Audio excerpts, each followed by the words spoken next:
Hey everyone, I wanted to go over some really exciting new scans that we have to offer when you do that full bioenergetic scan. You can see right now I'm logged into the new portal that I'm using. So if you want to see just what it looks like, super easy to use. Whenever you purchase a product, it's going to show up here. So that could mean a course like my Feel to Heal course. But today we are going to log into this three-pack bioenergetic scans, and you're going to see here the instructions. So we have how to collect your sample and send in the hair and saliva. But right here, you're going to see what the scan includes. So each root cause physical scan, each full scan is going to include all of these different markers, as well as the emotional scan comes with each scan as well. And it's also going to include these. Now, the what I want to show you today is what you can choose up to two additional scans at no additional cost. So we have, of course, the anatomy scans. Like for example, if you have a specific issue with the thyroid, you can choose that thyroid scan to go a little bit deeper. But then we have the specialty scans, and here's where I want to show you some of the newer ones. My old favorites are the MCAS scan, as well as the weight loss scan, and the methylation scan. However, with the methylation scan, I got an idea that we could actually create a mitochondria scan that is going to be even more upstream than methylation. Because if you know me, you know that I talk about the importance of going all the way up until we reach that true root cause, which is nervous system involvement and the mitochondria. So I'm going to add these additional ones that we have now to the list, but I just wanted to show you some of the cool stuff that comes up. So first I wanted to show the MCAS scan, which is one of my still favorites, of course. So the MCAS scan is going to really look into what is driving and what is going to be supportive of these specific conditions, or like the spectrum of histamine or mast cell involvement. And I wanted to create this scan because there are quite a few, most of the people that I've supported often have a harder time stabilizing this condition. So it does take some trial and error, and it's hard to get much further if we're just so reactive.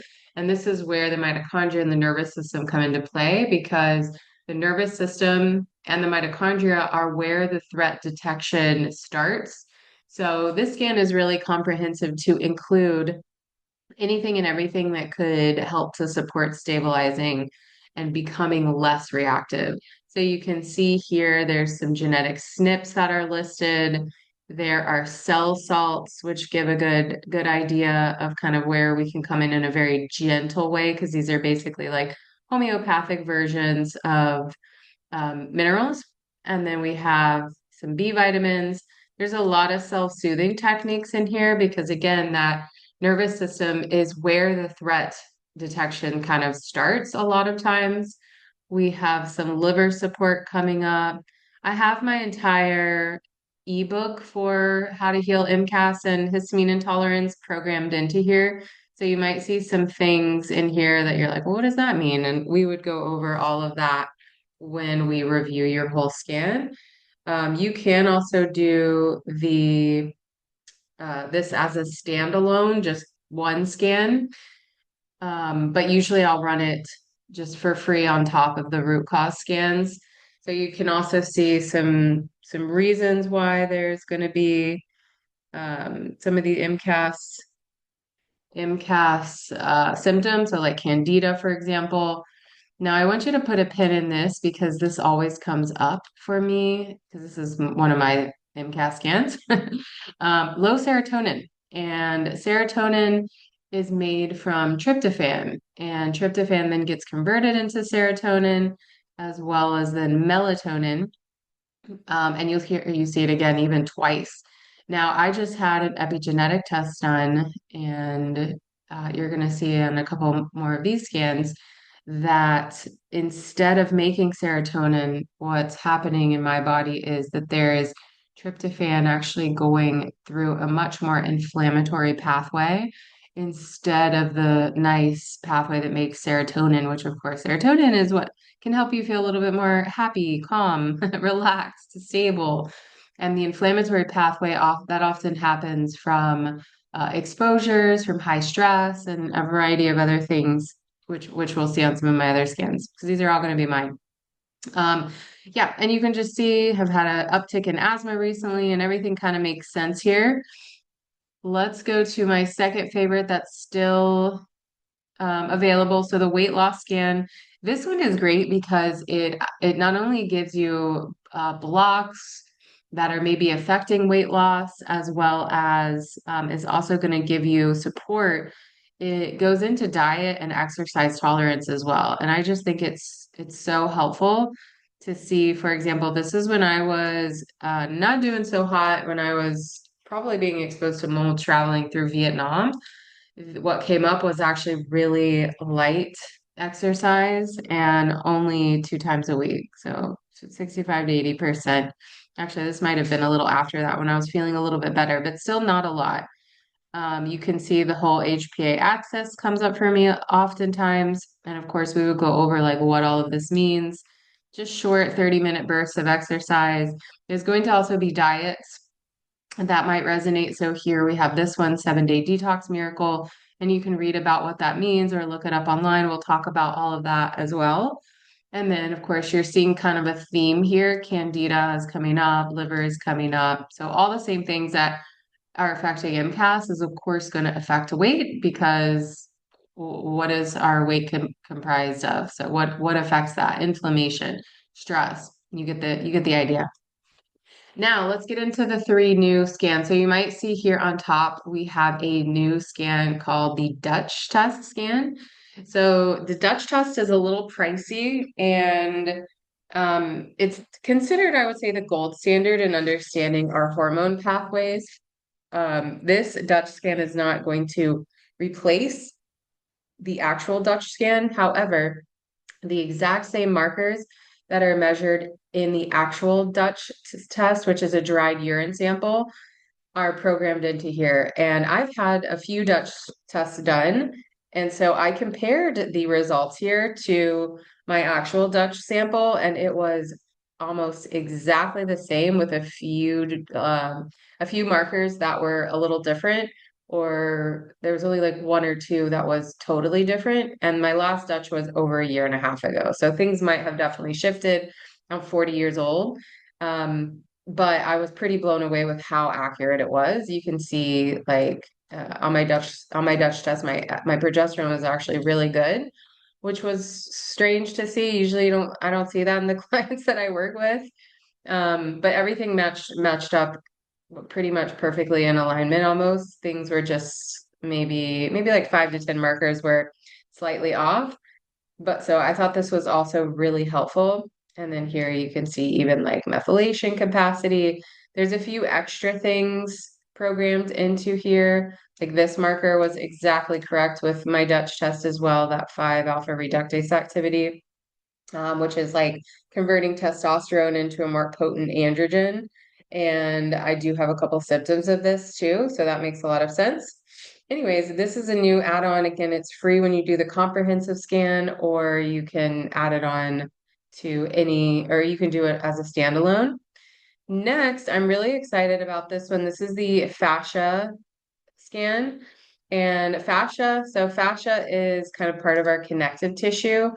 Or if you kind of fall into that spectrum of MCAS, it's common to also have connective tissue issues or hypermobility or even epigenetic or even genetic EDS. So the fascia scan is going to not only look at those physical structure as to why, but also there's a lot of emotional stuff programmed in here, including German new medicine conflicts. And I was just so excited when I found out that there was a scan that was also taking GNM into consideration. So let's see, deep fascia, structural, postural protective mechanisms, recent trauma. This is mine from about a month ago. Definitely experiencing this facial puffiness and impaired lymphatic drainage. So, about in May of this year, which was 0 to 6 months ago, we went to Vietnam after Bangkok, after Japan, and we just both got really, really sick. Me, of course, way worse. I couldn't really eat anything. I started to get really worse in body pain, severe bloating, and severe asthma. So that I think is picking up on that this really kind of intense traumatic thing that was experiencing. Uh, bracing pattern caused by trauma, immobilization, or energetic overwhelm. Post-trauma surgery. So I have had, when I was in my 20s, I had a laser lipo, which essentially is ripping through your fascia. So I knew some stuff would come up here. Here we have that genetic, that hypermobility that may have a genetic start to it. Early developmental stress patterns that also definitely resonates. Overwhelming burden, lymphatic fascial flow. So since Vietnam, definitely been much more puffy and inflamed looking. Let's see what else is cool. So craniosacral therapy. So it's also going to recommend, here's some fascial release balls, like things that you can do, foam rolling, meditation, sleep, swimming. I used to be a competitive swimmer, so that's funny. And vitamin C and bioflavonoids almost always come up for me too. So this really, really tracks in my symptoms. Next scan, also really cool. We have, just like the Dutch, we have the GI map, but this is not going to be exactly the same as the actual GI map, and of course, cannot replace it. Bioenergetics cannot diagnose. However, pretty cool to see what's coming up as it's targeting just that microbiome. IL-6 is an inflammatory cytokine. We have some frequencies here for parasites, which anytime a frequency comes up, you can find that frequency on like Spotify or online and listen to it. It is well documented, like with the Rife machine, that frequencies are used oftentimes to address parasites. And here's another one.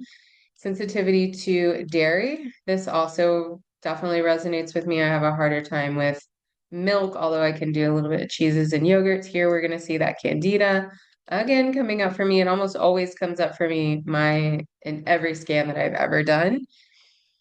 And this also kind of makes sense with maybe being exposed to mold recently, but again, in the past, candida is like my number one toxin that has just been with me for decades and decades. Even though I've gone through periods having zero symptoms, it almost always shows up, which also makes sense if you've seen my How to Heal Histamine Intolerance and Mast Cell masterclass. I talk all about the pH of the body and how you can look at other markers on blood work and how you're breathing and posture and different foods and supplements that can help support a healthier pH because candida grows in that alkaline environment.